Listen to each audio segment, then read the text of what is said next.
ألم نشرح لك صدرك ووضعنا عنك وزرك الذي أنقض ظهرك ورفعنا لك ذكرك فإن مع العسر يسرا إن مع العسر يسرا فإذا فرغت فانصب وإلى ربك فارغب. Au nom de Dieu, le clément, le miséricordieux, par essence et par excellence, la louange est à Dieu, Seigneur et Maître des univers. Seigneur Dieu, c'est toi que nous adorons. Seigneur Dieu, c'est toi. Bénis et accorde tes bienfaits en abondance à Mohammed sallallahu alayhi wa sallam, de même que tu as béni et accordé tes bienfaits à Ibrahim, d'entre les habitants des univers. Ô hommes, craignez votre Seigneur, le séisme qui précédera l'heure est une chose terrible, le jour où vous le verrez. Toute nourrice oubliera ce qu'elle allaitait et toute femelle enceinte avortera ce qu'elle portait, et tu verras les gens ivres alors qu'ils ne le sont pas, mais le châtiment d'Allah est dur. Aux musulmans,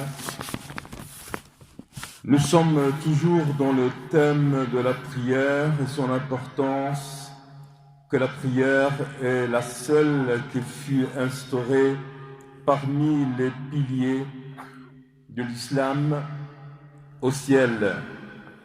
Ceci veut dire son importance parmi les piliers de l'islam lors du voyage nocturne du prophète sallallahu alayhi wa sallam. Il y a 5 prières par jour, mais dont les récompenses 50. C'est un pilier qui n'a pas été permis d'abandonner, quelles que soient les situations de maladie, voyage ou crainte ou autre. Allah l'exalté soit-il a dit: soyez assidus au salat, et surtout la salat médiane, la prière de l'Asr, et tenez-vous debout devant Allah avec humilité, mais si vous craignez un danger, alors priez en marchant ou sur vos montures, puis quand vous êtes en sécurité, invoquez Allah comme il vous a enseigné de ce que vous ne saviez pas. Le prophète Mohammed sallallahu alayhi wa sallam a dit: prie debout si tu ne sais pas assis et si tu ne sais pas de côté. Quant à Omar radiyallahu anhu, faisait la prière nocturne, réveillait sa famille et leur disait la prière, et leur lisait le verset suivant: et commande à ta famille la salat et fais-la avec persévérance, ne te demandant point de nourriture, la bonne fin réservée à la piété. Et voici Rabi' ibn al-Hatim, on lui dit: oh Abu, alors qu'il était une personne âgée et qui ne savait pas aller prier à la mosquée, et on lui dit une fois: oh Abu Zayd, tu as une permission de prier chez toi? Et il leur a répondu: certes, vous avez raison, mais quand j'entends l'appel de la prière qui dit venez accomplir la salat, celui qui l'a entendu, il dit venez accomplir la salat, qu'il a répondu à l'appel même en rampant ou en marchant à 4 pattes. Pour voir l'importance, chers frères et sœurs, de la prière. Quant à nos ancêtres vertueux, présentaient leurs condoléances les uns aux autres lorsqu'il manquait la prière en commun à la mosquée.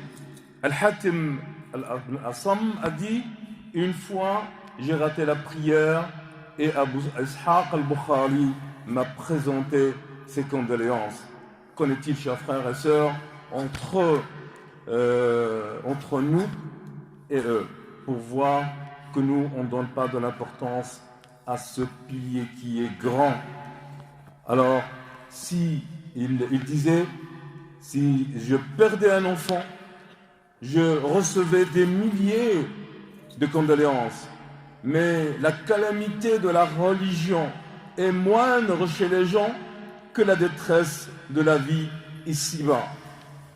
Mohammed ibn Wasi a dit, un des vertueux, il n'y a rien de plus beau qui reste dans cette vie et qui est délicieux que la prière en commun et la rencontre des frères en religion. L'imam Ghazali, dans l'exégèse de la parole divine suivante, il dit et c'est Allah que se prosterneront, bon gré, mal gré, tous ceux qui sont dans les cieux et sur la terre, ainsi que leurs ombres au début et à la fin de la journée. Si toute chose, il disait, si toute chose prosternée à Dieu, le Créateur de toutes choses, comment est-il possible que le serviteur qui est raisonnable se permet-il de négliger la prière? Yunus ibn Ubayd a dit, il y a deux qualités qui s'y sont réformées. Tous les actes du serviteur seront réformés, à savoir sa prière et sa langue. Aux musulmans, combien a-t-on besoin de comprendre, d'intégrer cette prière où le serviteur il serait jugé en premier lieu. Si tous ces actes, si cet acte il est accepté, tous ces actes ils seront acceptés. Que cette prière soit soumise, qu'on soit soumis à Allah subhanahu wa ta'ala, qu'on est humble dans une ère opprimée par le matérialisme et la dureté de cœur, la prière est la provision et le secours de ces deux serviteurs. On invoque Allah subhanahu wa ta'ala. Ô mon Seigneur, fais que j'accomplisse assidûment la prière, la salat, ainsi qu'une partie de ma descendance. Exauce notre prière, ô notre Seigneur. Astaghfirullah li wa lakum wa li mu'minina. Assalamu alaykum wa rahmatullahi wa barakatuh. Assalamu alaykum.